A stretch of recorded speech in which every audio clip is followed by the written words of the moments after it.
Grabación. Ahí está, ahí se inició. Muchas gracias, Sergio. Bueno, llámame cualquier cosa.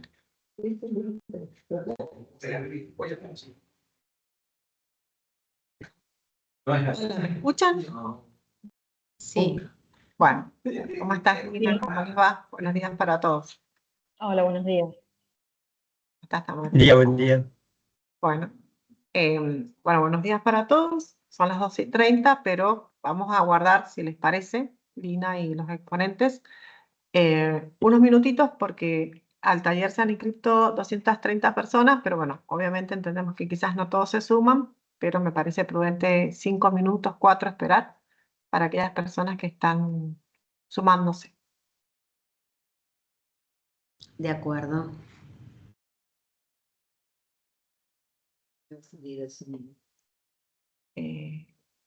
¿Vos tenés auriculares? Ahora me pongo. Entonces me voy a conectar. Sí, sí.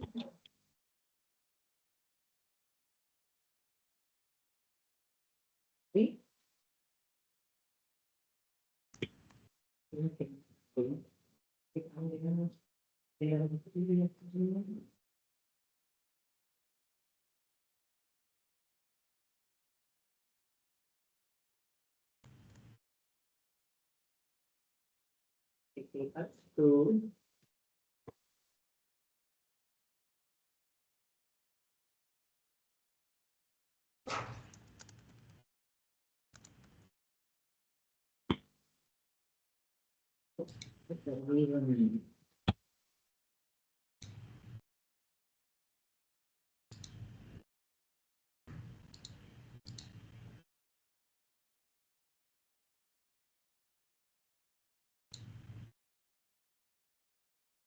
Bueno, somos 77 y se va completando rapidito.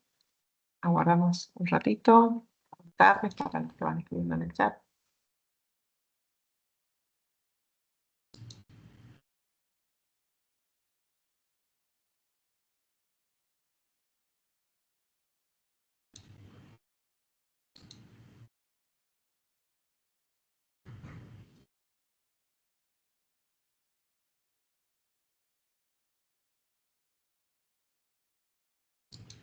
Ya somos 83, unos minutitos más y creo que llegamos. Se han inscrito muchas personas. Está bien. Así que bueno, aguardamos. Sé que estamos con los tiempos, que Ezequiel tiene otra actividad paralela, pero pues, aguardamos un minutito. 85. Sigue entrando gente. Exacto.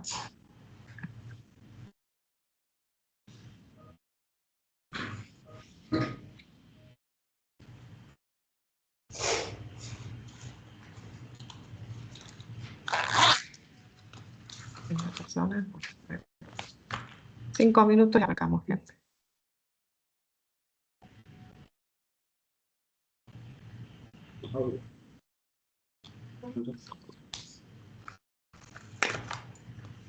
Buenas tardes. Buenas tardes. Buenas. Buenas tardes. Buenas tardes. Hola, buenas tardes. Buenas tardes. Vamos llegando a los 100. Okay. No creo que esperemos a los 230, pero me pareció prudente esperar 5 minutos porque se han inscrito 237 personas a este taller.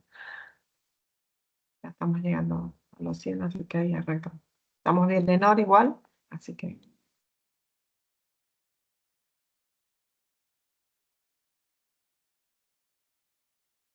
¿Estás, Sandra, conectada? No te veo.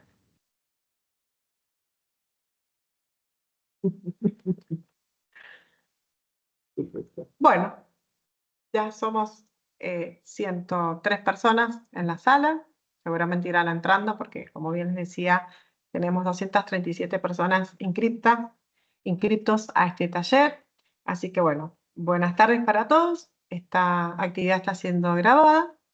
Hoy estamos acá para dar este espacio de encuentro de un taller de escritura académica, desafíos y oportunidades, gracias a una sinergia y colaboración de mis colaboradores y bueno, mi parte del equipo de trabajo también, con mucho orgullo, gente de la UCA, de la Pontificia Universidad Católica Argentina de Buenos Aires, que hoy están acá para, bueno, para podernos compartir sus conocimientos y su experiencia.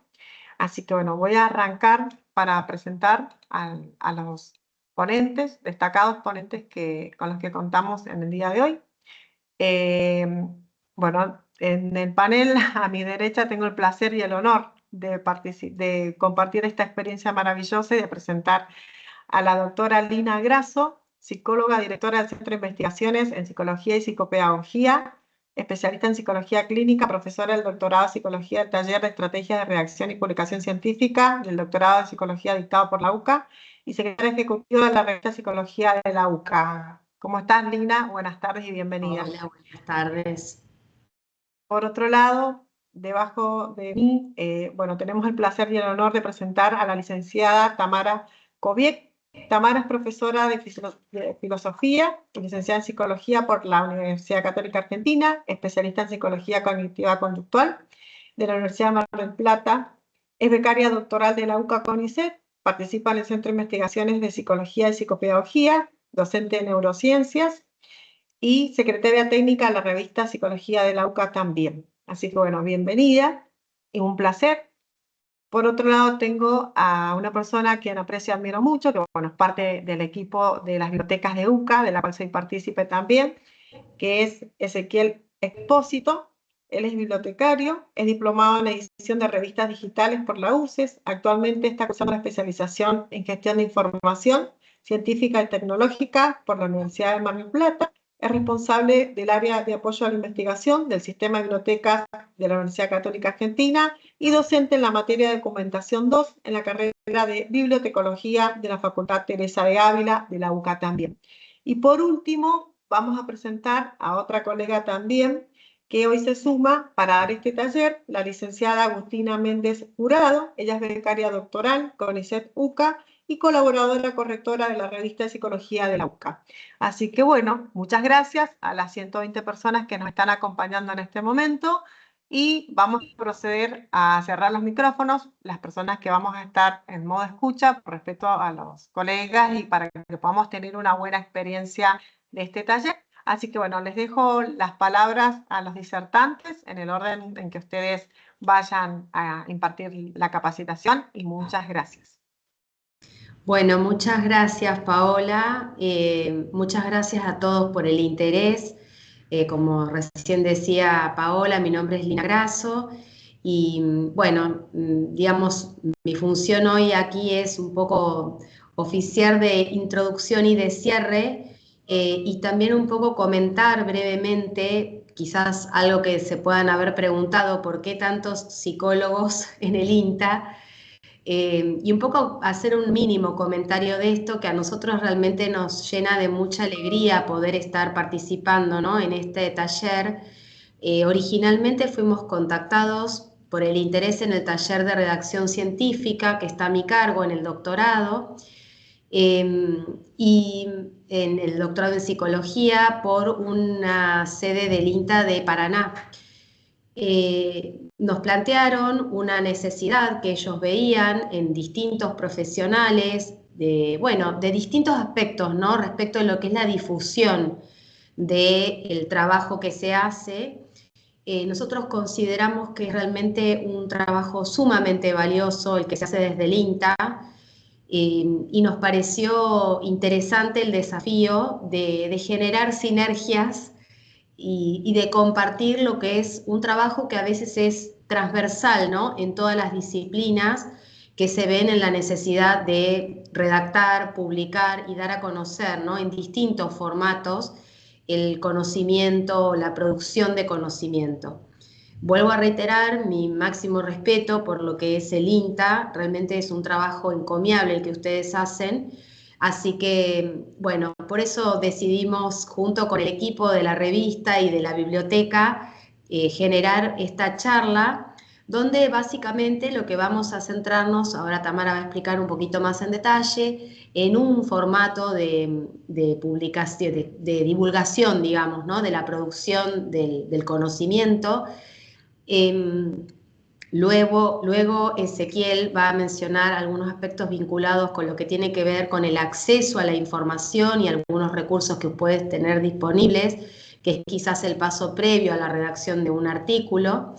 Y por último, Agustina va a mencionar algo que ya sí es más de nuestro métier, como un pequeño aporte, ¿no? A algo que también nos atraviesa a todas las disciplinas, que es, bueno, las dificultades al momento de sentarse a redactar, ¿no? Cómo organizarnos, muy breve, muy chiquitito, pero bueno, esperamos que esta brevísima charla que vamos a tener hoy les sea de utilidad y bueno, el espíritu es ese, compartir y bueno, y el desafío, compartirles esto, ¿no? Nuestro desafío, porque sabemos que es un trabajo interdisciplinario, así que bueno, le doy el paso a Tamara que va a iniciar la presentación.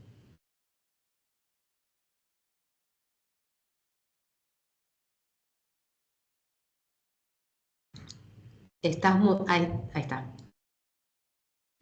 Pero si dejo de apretar control barra, me silencio. No sé qué puede pasar. Te escucho, ahí te escucho. Claro, pero porque estoy apretando control barra. Si dejo de apretar, ¿ves? Si dejo de apretarlo, se me desactiva el micrófono. Pero estás, a ver, ahí nos fijamos. Arriba lo tenés en la barra, Tamara. Arriba. Gracias, muchas gracias, Lina. Bueno, les voy a compartir pantalla. Me dicen si se ve bien. Les comparto toda la pantalla, así es más fácil, creo. Sí. Si querés poner ahí pantalla completa, ahí está. Ahí Perfecto. está, sí. Perfecto, Tamara. Bueno, entonces, como les contaba Lina, la idea de hoy es tener un pequeño encuentro hablando sobre la escritura académica y también les vamos a comentar qué tipo de cursos ofrecemos en la UCA en esta línea, por si alguno después quiere sumarse al curso propiamente dicho, digamos, ¿no? Bueno, vamos a empezar hablando, esperen, ahí está, sobre la escritura científica. ¿Qué entendemos por la escritura científica? Bueno, es un tipo de comunicación que obviamente es escrita, que lo que se busca a través de ella es transmitir información, descubrimientos, ideas, resultados de investigación de manera clara, precisa, objetiva en el ámbito científico, académico, que la idea es que comunique un conocimiento verificable, reproducible, a otros investigadores, estudiantes, siguiendo ciertas convenciones propias del género. Y se espera que tenga ciertas características. Por ejemplo, se espera que la escritura científica sea precisa, o sea que evitemos la ambigüedad, que cada término que utilicemos tenga un significado específico, exacto, con datos verificables, digamos, ¿no? Que sea objetivo en esta misma línea, o sea que nos basemos en hechos, en evidencias, no utilicemos opiniones personales, juicios de valor, emociones. Por otro lado, se espera que sea claro, o sea, que el mensaje sea comprensible, directo, dicho en un lenguaje que sea sencillo, que esté bien estructurado para facilitar la comprensión. Por otro lado, que sea coherente, o sea, que las ideas estén lógicamente conectadas, que haya un hilo conductor a lo largo de todo el texto, con una estructura lógica que en un rato vamos a ver cuál puede ser.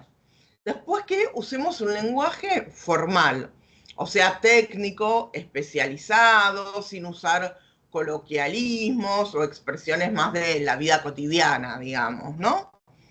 Que sea conciso. Esto es importante porque muchas veces utilizamos palabras de más, como después va a comentar un poco Agustina, o caemos en redundancias. La idea es no incluir elementos superfluos o irrelevantes y hacer una economía lo mayor posible de palabras.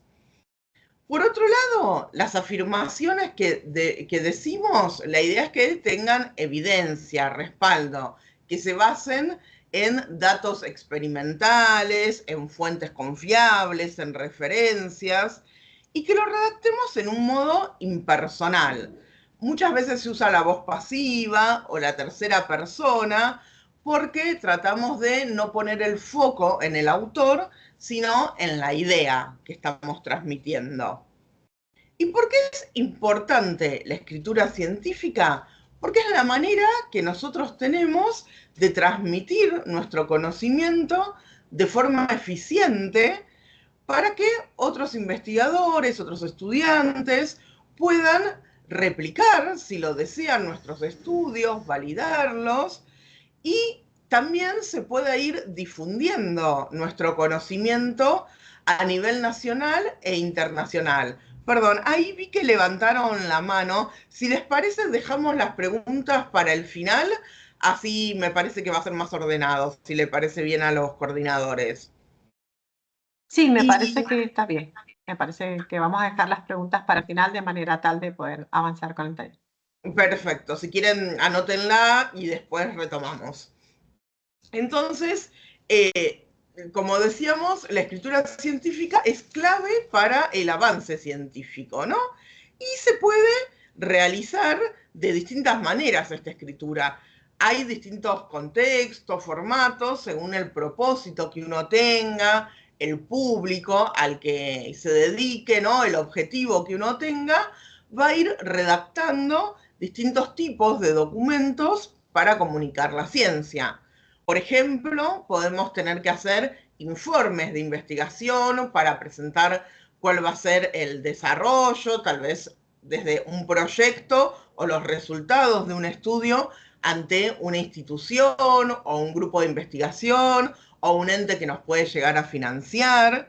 Si no, ya también podemos llegar a publicar artículos científicos, los famosos papers, que es a lo que nos vamos a dedicar en esta charla, ¿no? O sea, publicaciones en revistas científicas para compartir nuestros hallazgos, libros y capítulos de libros, presentaciones en congresos, quizás también a través de pósters, tesis, también lo no menos importante de la divulgación científica a través de las redes sociales, los blogs, los medios de comunicación.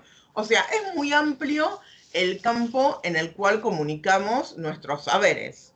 En particular, acá vamos a hablar de cómo escribimos un artículo teórico, un artículo científico, perdón. Los artículos científicos, como ustedes sabrán, pueden ser teóricos o empíricos. En los artículos teóricos presentamos datos que no son originales del autor, que no los obtuvo él, sino que lo que hace es analizar información que proviene de otras fuentes, integrar, reinterpretar, resumir el conocimiento que ya existe sobre un tema, proponiendo nuevas teorías, nuevos modelos conceptuales, un enfoque innovador, etc. Y también tenemos los artículos empíricos, que ahí sí ya hay un conocimiento que es generado por el propio autor a través de su recolección con distintas metodologías, con el objetivo de responder a preguntas de investigación o hipótesis que se plantea el investigador, ¿no? Rápidamente, dentro de los artículos teóricos tenemos las revisiones cualitativas, las revisiones sistemáticas y los metaanálisis. Bien, las revisiones cualitativas o narrativas lo que hacen es analizar y resumir críticamente la literatura ya existente. No siguen una metodología determinada estricta, sino que van interpretando y discutiendo los hallazgos. Normalmente los escriben especialistas en el tema, que entonces hacen una buena síntesis siguiendo determinado enfoque que ellos consideran particularmente innovador e interesante.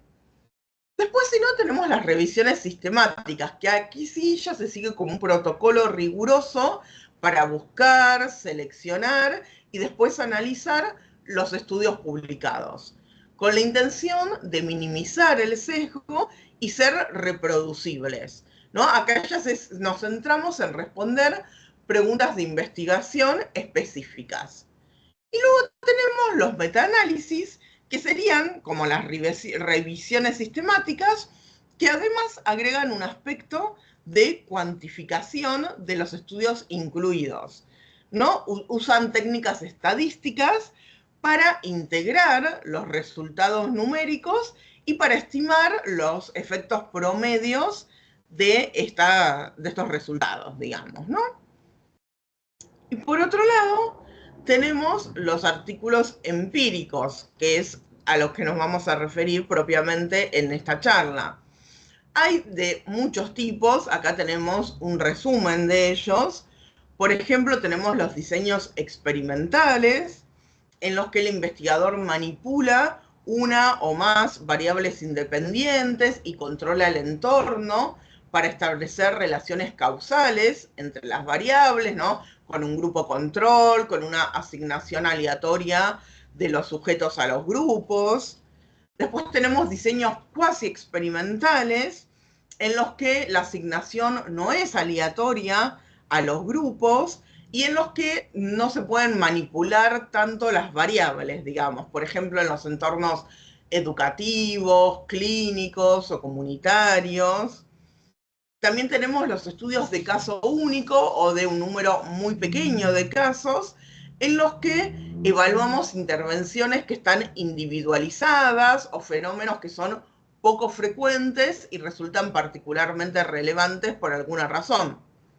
También tenemos estudios que pueden ser transversales, o sea que estudiamos un fenómeno en un momento determinado, o lo podemos hacer de modo longitudinal, ¿no? A lo largo del tiempo, para ir observando los cambios, los desarrollos que se dan históricamente, digamos. Y si no, también tenemos los estudios cualitativos, que lo que se enfocan es en tener como una comprensión profunda de los fenómenos desde la perspectiva de los sujetos participantes. Entonces les hacen entrevistas, se realizan observaciones, se analiza el discurso muy minuciosamente, etc. Es importante tener en cuenta qué tipo de artículo nosotros queremos escribir, porque según eso va a ser la metodología que vamos a tener que emplear, el tipo de diseño, el nivel de evidencia con el que nos vamos a manejar, el respaldo teórico que vamos a necesitar, cómo van a ser nuestros objetivos y preguntas de investigación, etc. En general, los artículos de diseño experimental, o sea, de tipo empírico experimental, siguen una estructura que se suele llamar de IMRD por las iniciales de sus distintas partes, con introducción, método, resultado y discusión. Entonces, solemos escribir, en primer lugar, una introducción en la que presentamos el contexto general del problema, ¿no? Describimos el tema o el fenómeno que estamos estudiando. Normalmente se hace una revisión del estado del arte hasta el momento, para también contar cuál es el espacio que está en blanco, cuál es la brecha de conocimiento que buscamos cubrir y cuáles son nuestros objetivos e hipótesis según esto, ¿no? Bien, después pasamos a una parte de método, en que describimos cómo llevamos a cabo esta investigación. ¿Cuál es nuestro diseño? Si es experimental, correlacional, cualitativo, quiénes participaron de nuestra investigación, cuáles fueron nuestros criterios de inclusión y exclusión, el número, ¿no? Por quiénes estuvo compuesta la muestra, qué procedimientos, cuáles fueron los pasos que seguimos para la recolección de datos, qué instrumentos usamos, qué análisis estadístico, etc. Lo importante es que siempre sigamos el estilo propio para cada una de estas secciones.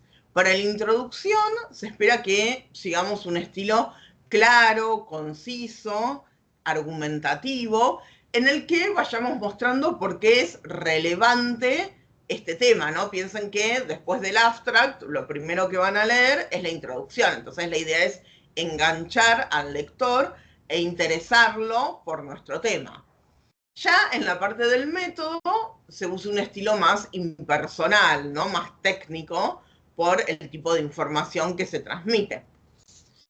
Después presentamos en los resultados la información que fuimos obteniendo sin interpretaciones, ¿no? En un estilo también claro, conciso, objetivo.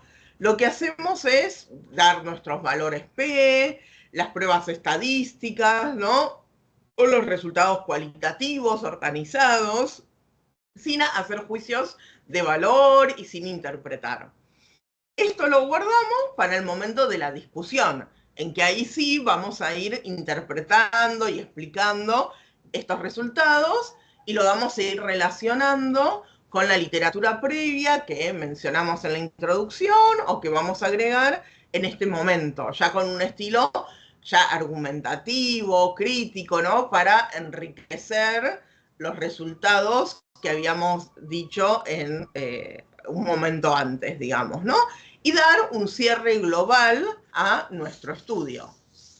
Acá no incluimos otras secciones que obviamente son relevantes en un artículo, como el título, que la idea es que sea claro, conciso, informativo, que refleje el contenido central de nuestro estudio, el resumen o el abstract, que es la breve síntesis del artículo de unas 200 palabras, habitualmente se piden, ¿no? Que incluya el objetivo, el método, los resultados, las conclusiones, de modo bien resumido junto con sus palabras claves, las referencias a las que vamos a mencionar más adelante, y si queremos incluir agradecimientos, anexos, también, ¿no? ¿Y cómo planificamos la escritura, ¿no? Acá les voy a dar una serie de ideas. No es que haya un método exacto que uno debe seguir, pero esto es el método que se aconseja y acá venimos a proponerles, digamos. Lo vamos a dividir en 3 grandes etapas. La primera etapa es la etapa inicial, de planificación y preparación del texto. Entonces, acá en esta etapa, lo que vamos a hacer es primero definir el objetivo de lo que vamos a escribir. O sea, preguntarnos, ¿qué tipo de documento es el que yo quiero escribir? ¿Es un artículo empírico? ¿Es una revisión? ¿Es un informe? ¿Una tesis? Etcétera. Para ir, digamos, rumbeando hacia ese lado. ¿Y cuál es el mensaje central, el hallazgo principal que yo quiero comunicar, ¿no? ¿Cuál es la idea central? ¿Y a qué público va dirigido? Porque según eso va a ser el estilo que yo adopte. ¿Es a un público especializado? ¿A un público general? ¿Multidisciplinar? ¿No? Esto es lo que las preguntas que nos tenemos que plantear en primer lugar para ver cómo arrancamos con la planificación de la escritura. Una vez que tenemos esto resuelto, revisamos la literatura, que se supone que si ya nos planteamos escribir, en realidad ya tenemos una revisión bastante hecha, ¿no? La idea es buscar los artículos que son relevantes y quedarnos con aquellos que son claves para el tema que sea que estamos estudiando, ¿no? Identificar los vacíos teóricos, los problemas metodológicos, también las tendencias actuales, porque también está bueno saber qué es lo que se está publicando en nuestra área, en qué están interesadas las revistas, para poder escribir algo que obviamente sea de nuestro campo y relevante, en el que uno pueda hacer un aporte, pero el objetivo es que nos lo publiquen, ¿no? Entonces también podemos mirar un poco, como después va a contar Ezequiel, qué está pasando en las revistas en general en ese momento. Después, otro paso importante en esta primera etapa es delimitar el contenido. Porque a veces les pasará que nos vamos mucho por las ramas, ¿no? Entonces, hacer una pregunta de investigación clara a la que uno quiera dar una respuesta. Puede ser una pregunta o lo podemos redactar como una hipótesis que debamos analizar durante nuestro trabajo, también puede ser. Y a partir de ahí, organizar las ideas principales que se van a desarrollar. Con todo esto, de estas tres partecitas, la idea es hacer un esquema, un borrador inicial, que tenga un bosquejo de las distintas secciones, ¿no? De las que dijimos recién: introducción, método, resultados y discusión. Ir poniendo los subtítulos y en cada uno de los subtítulos ir poniendo los subtemas que entrarían dentro de cada uno, ¿no? Algunas palabras. La idea es más que nada hacernos un borrador, no que esté formalmente lindo, adaptado, sino que algo para nosotros mismos que nos permita, sobre todo, tener un orden lógico en presentar nuestras ideas, que nos ayude a escribir con coherencia. Esta es la idea de esta primera etapa inicial: delimitar el objeto, ver qué es lo que queremos decir, para quién, cómo, y hacernos un primer esquema. Ya en la segunda etapa vamos a redactar un primer borrador propiamente dicho. Ya no va a ser solo un esquemita inicial. Acá tampoco buscamos una perfección formal, digamos, ¿no? Sino que la idea es centrarnos en ampliar las ideas de este bosquejo inicial, escribiendo fluidamente, sin detenernos en cuestiones formales, pero sí tratando siempre de cuidar la coherencia. ¿Qué quiero decir con cuidar la coherencia? Me refiero a que, por un lado, a nivel global, o sea, de todo el manuscrito que estamos haciendo, mantener un hilo conductor entre las distintas partes, entre los distintos párrafos, que no vayamos saltando de una idea a otra, sino que vaya todo en un orden lógico. Y también que haya una coherencia que se suele llamar local. ¿Qué quiere decir la coherencia local? Que cada párrafo tenga una idea central que se desarrolle en este párrafo. O sea, que en el mismo párrafo no pongamos varias ideas importantes, sino una sola, que la redactemos en profundidad y después lo conectemos con el tema general. Una idea por párrafo. Y con cohesión, o sea que entre los distintos párrafos nosotros vayamos usando conectores lógicos, conectores temporales, ¿no? No sé, por lo tanto, en consecuencia, además, por ejemplo, bueno, todo lo que se les ocurran para evitar estos saltos abruptos entre párrafos o entre oraciones, ¿no? Para que sea de lectura clara y agradable. Siempre acá sí nos vamos fijando que quede adecuado al género y al público al que está destinado, ¿no? Que tenga el nivel de tecnicismo necesario. No va a ser lo mismo si yo escribo para un blog que si yo escribo para una revista especializada en mi campo, ¿no? Cumpliendo con las convenciones propias del género en el que estoy escribiendo, ¿no? Luego, en el tercer gran paso de escritura, la edición y el repaso final. ¿Cuál es la idea? Primero, revisar el contenido. O sea, preguntarnos, ¿respondimos a la pregunta de investigación, a esta pregunta que nos hicimos al principio? Si lo respondimos, ¿están todos los argumentos que realizamos bien fundamentados? ¿Faltan algunos datos, faltan explicaciones o referencias importantes? ¿No? Revisamos primero el contenido. Después revisamos la forma y el estilo. O sea, por ejemplo, que sea claro, que tenga claridad el texto, que las frases sean simples, que mis oraciones no duren más de 2 o 3 renglones, las ideas estén bien articuladas, que no haya ambigüedades, que sea preciso, ¿no? Que yo defina bien qué términos estoy usando, que no los use de modo vago, y que sea conciso, que evite redundancia, frases muy largas, o muchas veces caemos en repeticiones innecesarias. Y después ya revisar las cuestiones de gramática y ortografía, que para esto nos pueden ayudar los distintos programas para eso, desde el Word, el Grammarly, pero yo aconsejo también darle una mirada manual, personal, ¿no? A los tiempos verbales, la puntuación, la concordancia, etc.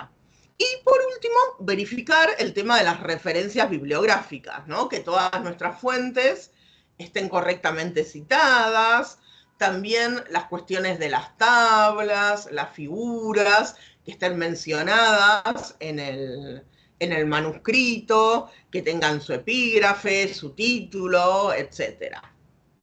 Y hay ciertos criterios claves a tener presente en todo el proceso, que serían estos 5.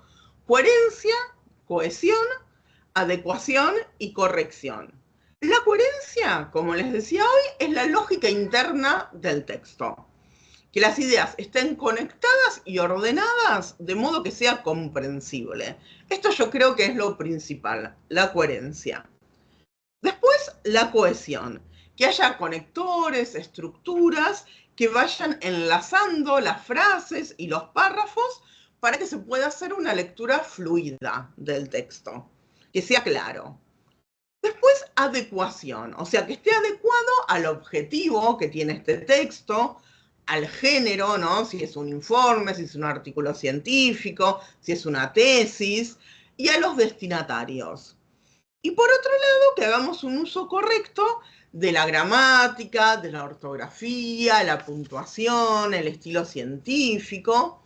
Y yo les aconsejo también dejar reposar el texto 1 o 2 días antes de revisar nuevamente todos estos factores, cosa de que uno, si bien obviamente siempre va a estar muy involucrado con su propio texto, pero lo va a poder leer de modo más frío, ¿no? Con un poco más de distancia. Y también lo ideal sería pedirle a otra persona que lo lea, ¿no? Una mirada externa que ayude a detectar errores, a mejorar la claridad, puede ser un colega, o quizás también una persona que no necesariamente trabaja en nuestro campo, y si nuestro trabajo es para un público general, nos puede decir si se entiende, si es claro, qué puntos habría que rever. Y bueno, también les quería mencionar cuestiones con respecto a las referencias bibliográficas. Vieron que en nuestro trabajo es esencial incluir referencias, ¿no? En todo artículo científico, para dar crédito a las fuentes que nosotros utilizamos, ¿no? Para que nuestras afirmaciones estén respaldadas en evidencia científica. ¿Cuáles son los criterios claves para elegir estas referencias bibliográficas? Por un lado, su pertinencia. O sea que las referencias que usemos realmente estén relacionadas con el tema, con los objetivos, con las hipótesis que nos planteamos y que tengan un valor científico. Esto relacionado con la característica que sigue, que es la suficiencia. No poner referencias bibliográficas de más, digamos. Una cantidad, sí, adecuada para que podamos justificar lo que sostenemos, pero no es cuestión de que haya una cantidad desmedida de referencias, sino los estudios clave y actuales en el tema. Sobre todo si es un tema que tiene bastante movimiento, entonces se aconseja utilizar referencias de los últimos 5 años. Si es un tema que no se modifica tanto, quizás podemos usar de los últimos 10 años, ¿no? Y es importante que tengan un buen impacto estas referencias, o sea que sean fuentes de alta calidad. Tratar de no usar lo que se llama literatura gris, sino más bien artículos de revistas indexadas, o si son capítulos de libros que sean de editoriales científicas, libros académicos, autores reconocidos, y que sigamos la normativa, ¿no? Que nos piden para las referencias. Vieron que hay distintas metodologías para citar, ¿no? Nosotros tendríamos que fijarnos, según el documento que estamos escribiendo, cuál es el tipo de citación que el editor o la institución nos pide para seguir esas normas. En ese sentido, se pueden utilizar gestores bibliográficos que facilitan el trabajo, como Zotero, Mendeley, EndNote, que nos pueden ayudar a manejar, sobre todo si trabajamos con un cuerpo de referencias muy, muy amplio, ¿no? Bien, y con esto le dejo el lugar a Ezequiel. Bien. Yo no puedo compartir, pero a ver si puedo tomar el control de tu presentación. Acá hay un botón. ¿Dejo de compartir igual? ¿Querés? No, Capaz compartí que acá hay un botón de controlar. Si no, Paola me tiene que dar los permisos, pero Sí, ahí Tamara, si querés dejar de compartir, porque a lo mejor sea esa, ahí. así puede compartir de a uno a la vez. Gracias. me dice, hay un botón que dice solo los organizadores pueden compartir, por eso. A ver, Sergio, no sé si estás por acá. Si no, si querés, yo te voy pasando, Ezequiel, Dale, como sí, quieras. A ver. sí, no hay problema. Ahí lo A vemos, ver. dame un segundo.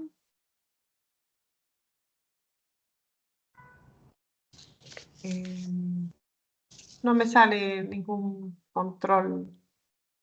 Comparte ¿A dónde también, sería, Ezequiel? no te preocupes, Paola, Yo comparte comparto. acá. Dale. Esperen que vuelvo acá. Acá. Gracias, Tamara, impecable la Ahora sí. presentación. Ahí Ahí. está, perfecto. Bien. Bueno, si en realidad uno está escribiendo es para algo, ¿no? Para publicar, para comunicar sobre todo lo que descubrió, lo que investigó, la hipótesis que planteó. Y para publicar hay que seleccionar, en este caso, si vamos a escribir un artículo, hay que seleccionar revistas. ¿Cómo seleccionamos o en base a qué seleccionamos esas revistas? Bueno, acá mencioné algunos, tal vez los puntos más importantes a la hora de elegir una revista para publicar. Por ejemplo, que la cobertura temática coincida obviamente con el tema de nuestro manuscrito, eso es lo primero que hay que fijarse, pero sé por experiencia que a veces se rechazan algunos manuscritos o algunos artículos porque el tema de la revista no coincide con el tema que que escribimos en realidad. Que la revista tenga impacto, es decir, que se encuentre indexada o incluida en alguna base de datos. Que el tipo de artículo también, más allá de la temática, coincida con los que acepta la publicación, ¿sí? Y a la hora también de publicar, tenemos que ver la periodicidad de la revista por la velocidad en que la revista nos va a publicar, digamos, una revista de periodicidad trimestral va a publicar más artículos y más rápido que una anual, que tal vez publica 5, 6, 7, 8, 9, 10, algunos más, pero la velocidad o el momento de publicación en el año tal vez sea a principio, sea al final del año, y eso demora a veces hasta 6 meses o casi un año la publicación, depende cuándo nosotros enviemos para revisión el manuscrito. Y bueno, los plazos de publicación, el idioma también, sobre todo los plazos de publicación, porque en algunos casos algunas revistas indican, si uno lee las políticas de la revista, cuánto puede demorar la revisión por pares, ¿sí? Entre que uno envía el artículo, bueno, se recibe, se acepta porque la temática es correcta o el tipo de artículo es correcto, y se envía a revisión por pares y efectivamente los revisores lo aceptan y luego lo publican. A veces, si uno puede enviar un artículo en enero, pero se puede publicar recién en marzo del otro año. Y esos son plazos tal vez excesivos, sobre todo si uno necesita publicar para que lo evalúen también. Bueno, obviamente si la revista es de acceso abierto, si hay que pagar costos por publicación, qué derechos de autor retengo yo sobre la publicación, y también el tema del autoarchivo, porque más allá de publicar y publicar en una revista importante, con impacto, en nuestra área es importante también poder retener los derechos de autor, poder compartir, difundir. En muchos casos, si ustedes envían el artículo a evaluar y publicar en una revista que no sea de acceso abierto, es decir, que su modelo de negocio o modelo de publicación sea por suscripción o pago individual de artículos, la revista les va a pedir que transfieran los derechos de autor. Y en algunos casos ustedes no van a poder ni siquiera compartir a sus alumnos si dan clase su propia publicación, digamos, no lo van a poder ni siquiera subir a un aula virtual. Y en cuanto a autoarchivo, me refiero a la posibilidad de subirlo a algún repositorio institucional o general y demás, que le va a dar también más visibilidad y circulación al artículo, más allá de lo publicado en la revista. Otra opción también es elegir o buscar autores que tengan relación con nuestra temática y ver en qué revistas publican para elegir. Como grandes temas, estos que yo les puedo mencionar, seguramente después en la medida que ustedes vayan escribiendo, vayan publicando, van a encontrar algunos otros, pero estos son tal vez los más importantes. Yo les hablaba de visibilidad, de impacto, de indexación de revistas. Depende dónde dónde la revista esté indizada, ¿sí? O qué criterios de calidad también cumpla la revista, va a estar indizada en alguna base de datos o no. Impacto y visibilidad significa, estamos hablando de citas, ¿sí? Puntualmente. Estamos hablando tal vez del factor de impacto de Web of Science, de cuántas citas recibe tal vez un artículo en Google Scholar, o el cuartil también, depende de la cantidad de citas, va a estar en un cuartil, en Scopus o en otro, ¿sí? Cada institución suele tener su categorización de revistas, el CONICET tiene la suya, por ejemplo, bueno, Scopus siempre Web of Science, son las bases de datos más importantes. La UCA también tiene la suya, está muy en línea con la del CONICET. Yo acá la dejé a modo de ejemplo, como para tener una idea de las bases de datos más importantes. El CONICET también, no es el caso del INTA, pero para ciencias sociales, Cielo, por ejemplo, seguramente habrán escuchado hablar, está al mismo nivel de Scopus y Web of Science, es de las más importantes. Normalmente las revistas indizadas en Scopus o Web of Science no significa, si uno está buscando una revista para publicar, no significa que haya que pagar un APC, es decir, un Article Processing Charge o un costo por procesamiento de artículo, que normalmente, bueno, van alrededor de los miles de dólares. También hay revistas de tipo diamante, como la revista de psicología, ¿sí? De la que Irina y Tamara y Agustina forman parte. Es decir, que no cobran por publicar ni tampoco cobran por leer. Estas revistas tienen mucha circulación, tienen mucha visibilidad, ¿sí? Y en esta diapositiva yo les dejo un enlace a un buscador de revistas diamante que no cobran por publicar, que están indexadas en Scopus y Web of Science. Esto es una iniciativa de la Universidad Nacional Autónoma de México, ¿sí? Que está siempre actualizada.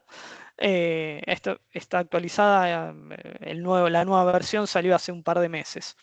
Y acá no lo puse, pero sí, Saimago, ¿sí? Que es una base de datos. Sí, que es más, si querés pasar, Tamara, a la próxima. Acá.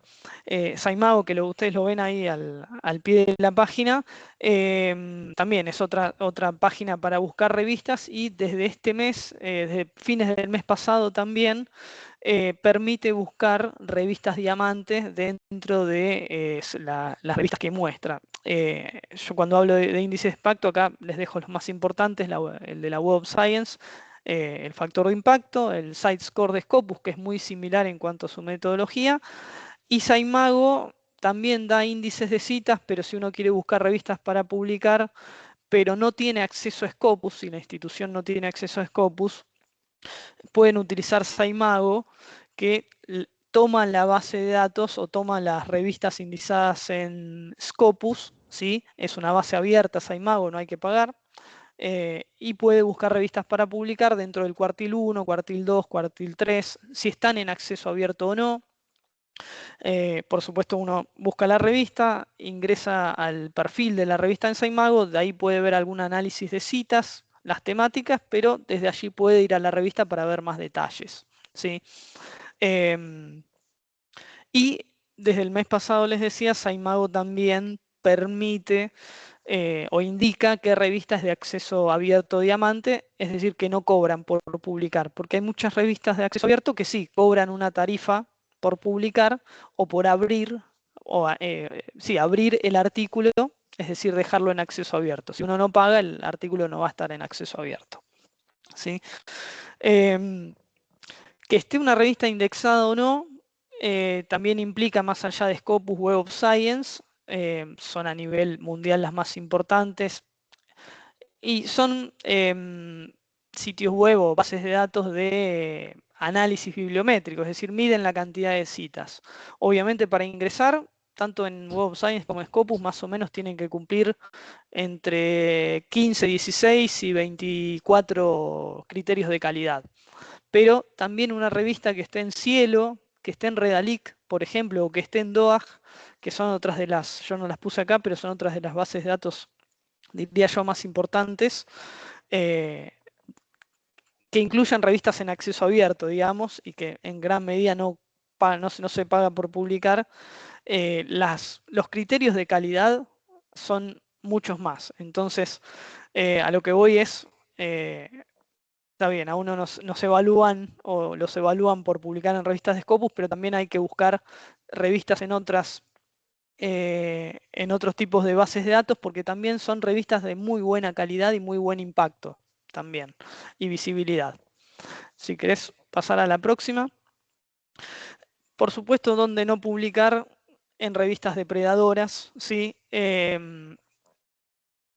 Así como hay buenas revistas que cumplen muchos criterios de calidad editorial, digamos, que hacen revisión por pares, que, bueno, publican bien los metadatos, uno lee, digamos, tienen políticas de preservación digital, etcétera. Hay revistas depredadoras que seguramente, a mí que yo no publico en realidad, me han llegado invitaciones a publicar por correo electrónico, porque en algún lado me registré en alguna plataforma académica o en algún perfil tengo yo. Invitan a publicar por email, prometen una rápida publicación, es decir, que no hacen una revisión por pares, muchas veces indican una falsa pertenencia a instituciones, dan falsos factores de impacto, ¿sí? Algunas revistas indican algún factor de impacto de Web of Science, pero ni siquiera están indizadas allí, o un factor de citación de alguna base de datos falsa también, que no se sabe ni siquiera cómo se mide. En general tienen nombres muy genéricos para poder obtener o recibir un flujo mayor de artículos. En algunos casos los sitios web son de mala calidad o imitan a revistas más importantes, ¿sí? Y sobre todo ocultan información sobre los pagos por publicar, los APC. Es decir, me llega una invitación por correo, me prometen 2 o 3, en 2 semanas, 3 semanas, publicar rápidamente, obviamente buenísimo, bárbaro, pero lo cierto es que no hacen una revisión por pares, ¿sí? No pertenecen a la institución a la que dicen pertenecer, y cuando me aceptan el artículo recién ahí me piden que pague, eso no está declarado de antemano. Entonces, si no pagan, si uno no paga, no se lo publican, y en algún momento uno dice, bueno, voy a pagar porque me lo publican, pero esas revistas tampoco son tenidas en cuenta en las bases de datos como Scopus y Web of Science, por ejemplo, o en algunas otras. De hecho, algunas pueden llegar a ingresar, pero cada tanto las van a dar de baja, en realidad. En esta herramienta que yo les dejo acá, Think, Check, Submit, tiene como una checklist para evaluar revistas y decidir si publicamos o no. Pero ya de por sí, cuando